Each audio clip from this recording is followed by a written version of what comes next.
The first agreement. Be impeccable with your word.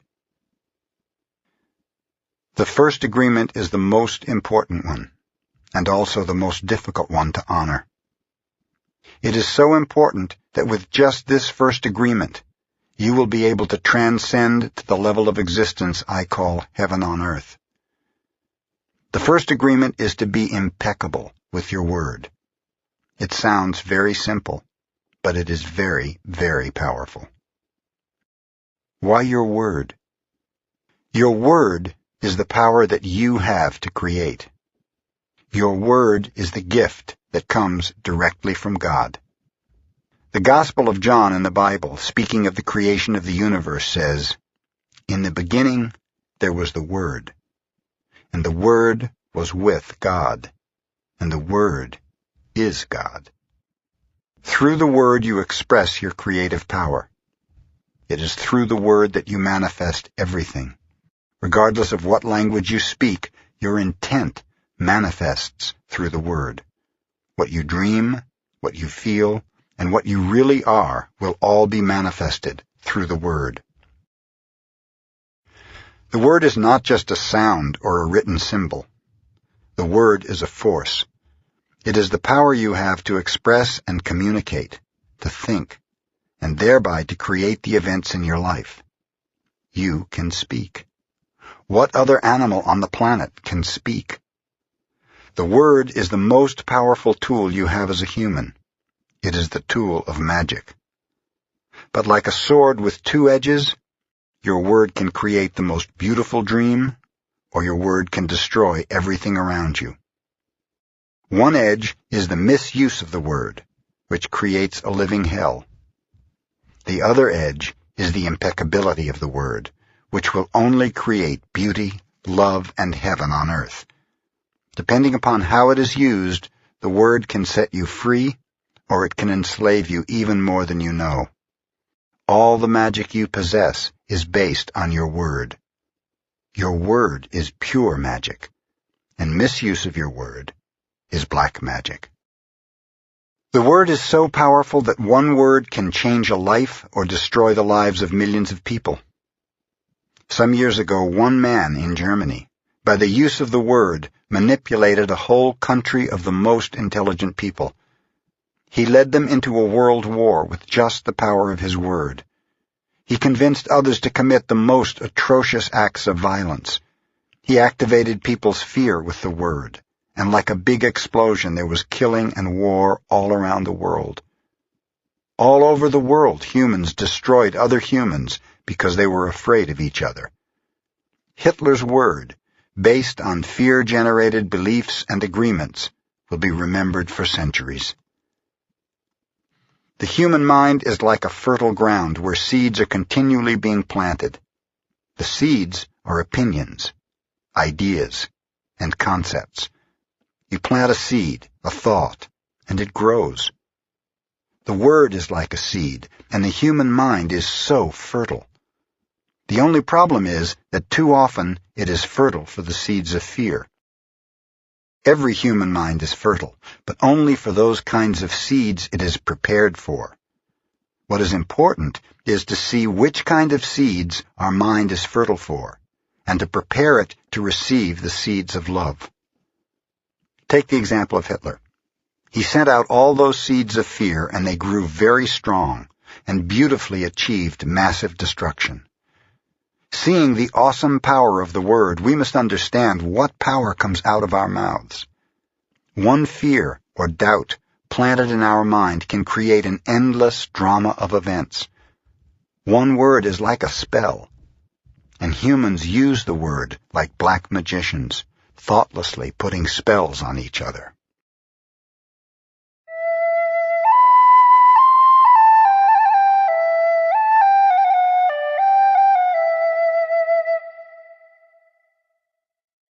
Every human is a magician, and we can either put a spell on someone with our word, or we can release someone from a spell. We cast spells all the time with our opinions. An example. I see a friend and give him an opinion that just popped into my mind. I say, I see that kind of color in your face in people who are going to get cancer. If he listens to the word, and if he agrees, he'll have cancer in less than 1 year. That is the power of the word.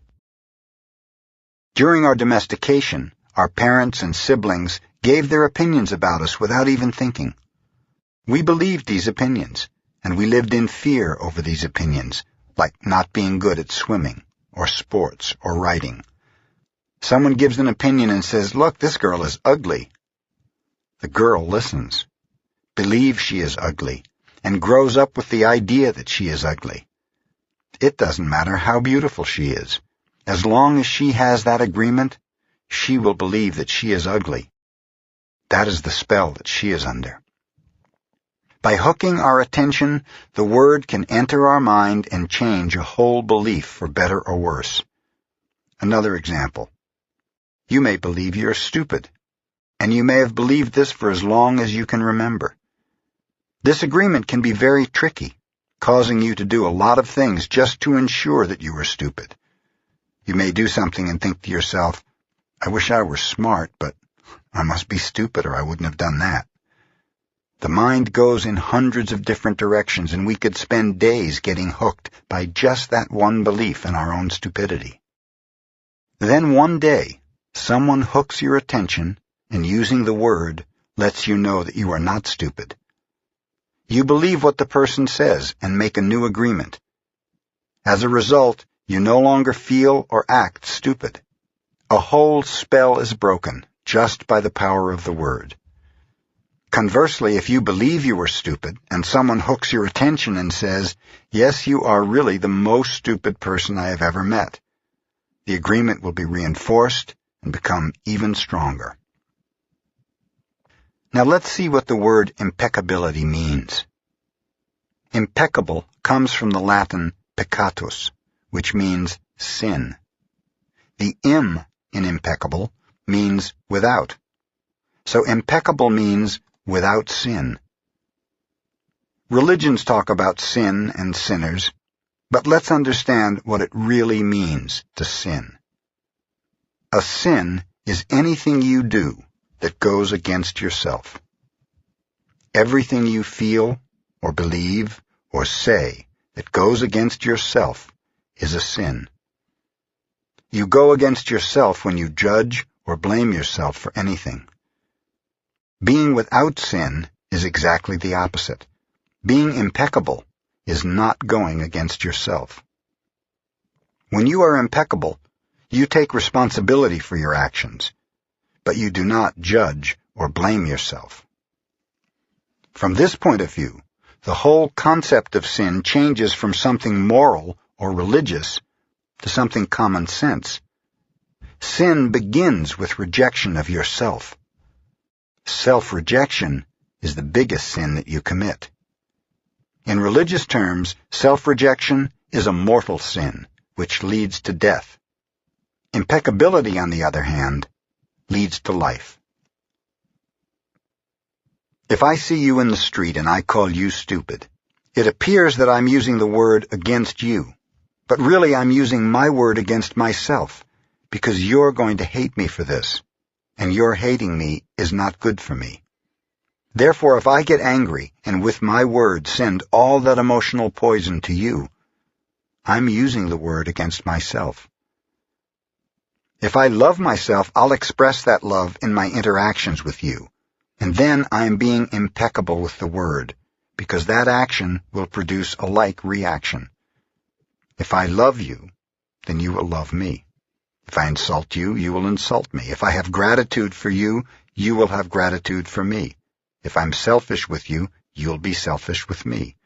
If I use the word to put a spell on you, you are going to put a spell on me. Being impeccable with your word is the correct use of your energy. It means to use your energy in the direction of truth and love for yourself. If you make an agreement with yourself to be impeccable with your word, just with that intention, the truth will manifest through you and clean all the emotional poison that exists within you. But making this agreement is difficult, because we have learned to do precisely the opposite. We have learned to lie as a habit of our communication with others, and more importantly, with ourselves. We are not impeccable with the word. The power of the word is completely misused in hell. We use the word to curse, to blame, to find guilt, to destroy. Of course, we also use it in the right way, but not too often. Mostly we use the word to spread our personal poison, to express anger, jealousy, envy, and hate. The word is pure magic, the most powerful gift we have as humans, and we use it against ourselves.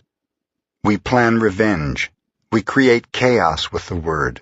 We use the word to create hate between different races, between different people, between families, between nations.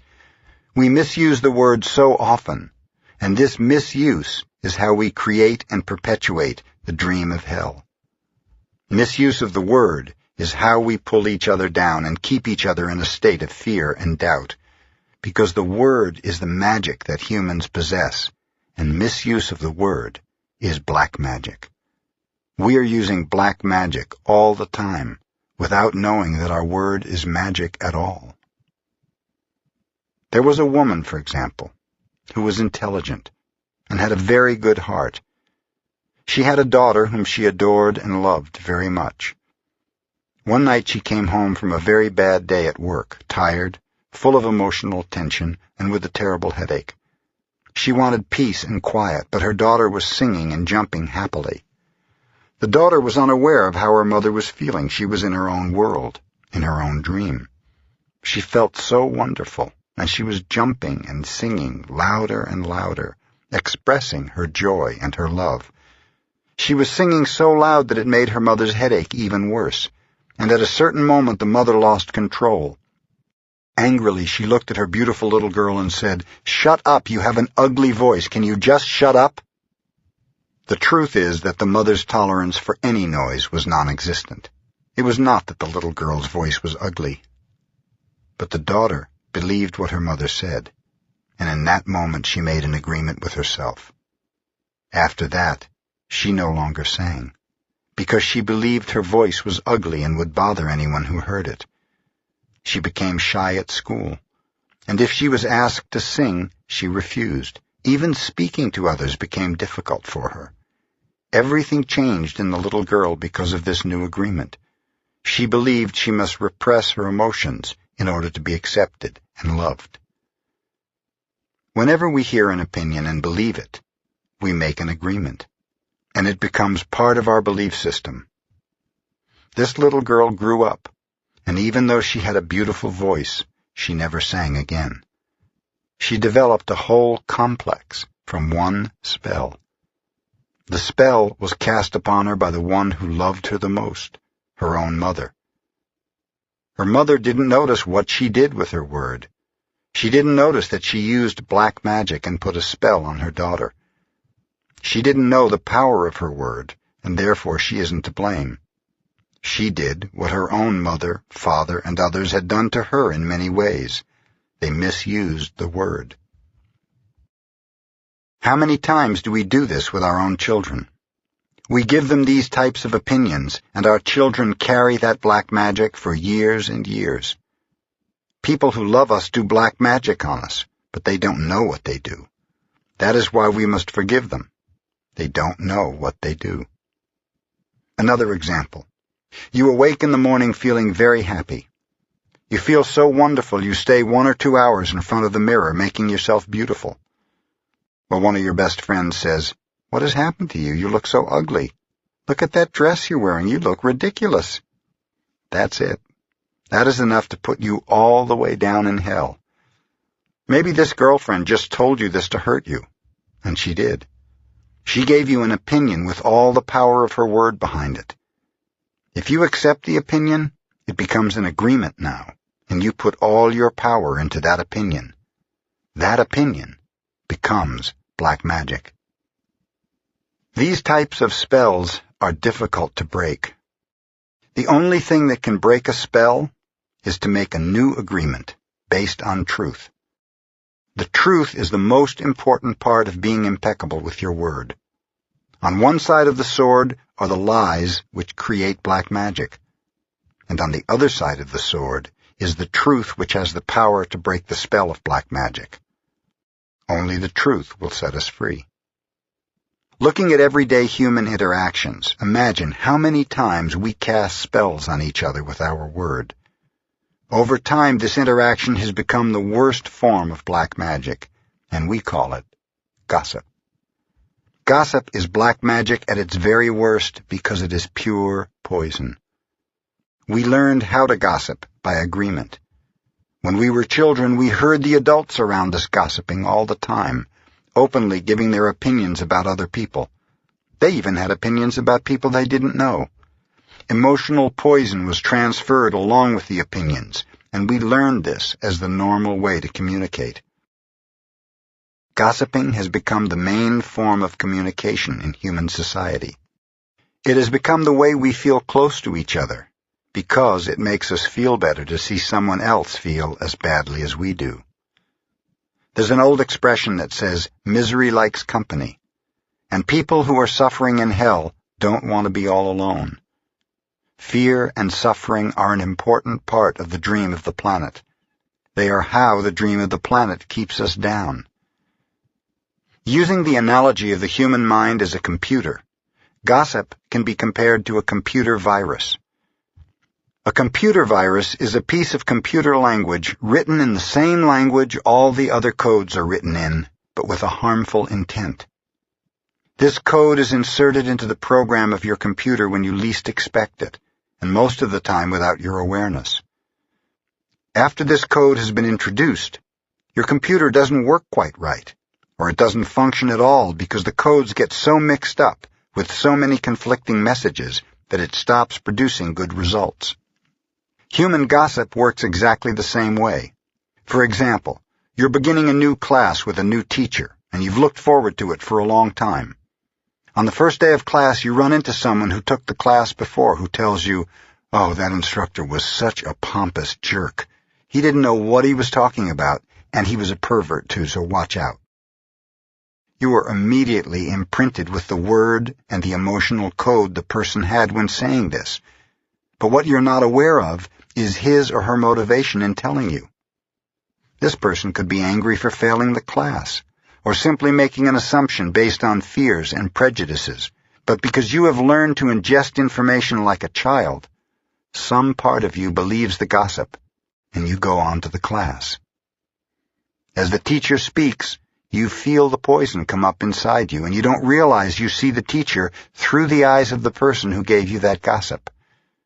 Then you start talking to other people in the class about this, and they start to see the teacher in the same way, as a jerk and a pervert. You really hate the class, and soon you decide to drop out. You blame the teacher, but it is gossip that is to blame.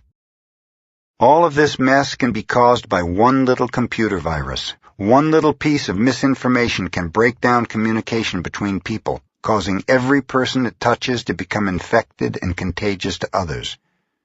Imagine that every single time others gossip to you, they insert a computer virus into your mind, causing you to think a little less clearly every time. Then imagine that in an effort to clean up your own confusion and get some relief from the poison, you gossip and spread these viruses to someone else.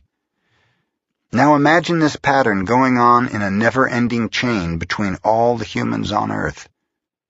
The result is a world full of humans who can only read information through circuits that are clogged with a poisonous, contagious virus.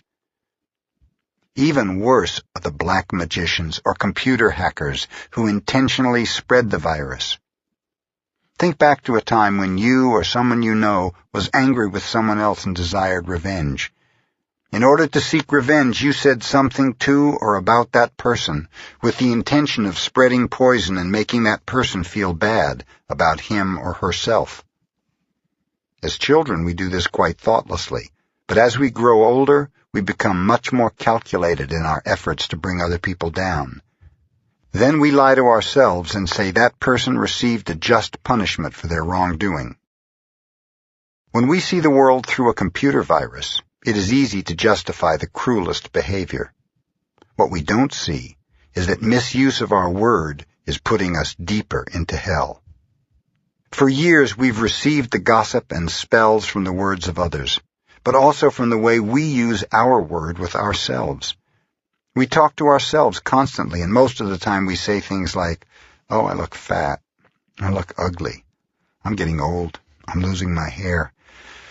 I'm stupid. I never understand anything. I will never be good enough, and I am never going to be perfect." Do you see how we use the word against ourselves? We must begin to understand what the word is and what the word does. If you understand the first agreement, be impeccable with your word, you begin to see all the changes that can happen in your life. Changes first in the way you deal with yourself, and later in the way you deal with other people, especially those you love the most. Consider how many times you have gossiped about the person you love the most to gain the support of others for your point of view. How many times have you hooked other people's attention and spread poison about your loved one in order to make your opinion right? Your opinion is nothing but your point of view. It is not necessarily true. Your opinion comes from your beliefs, your own ego, and your own dream.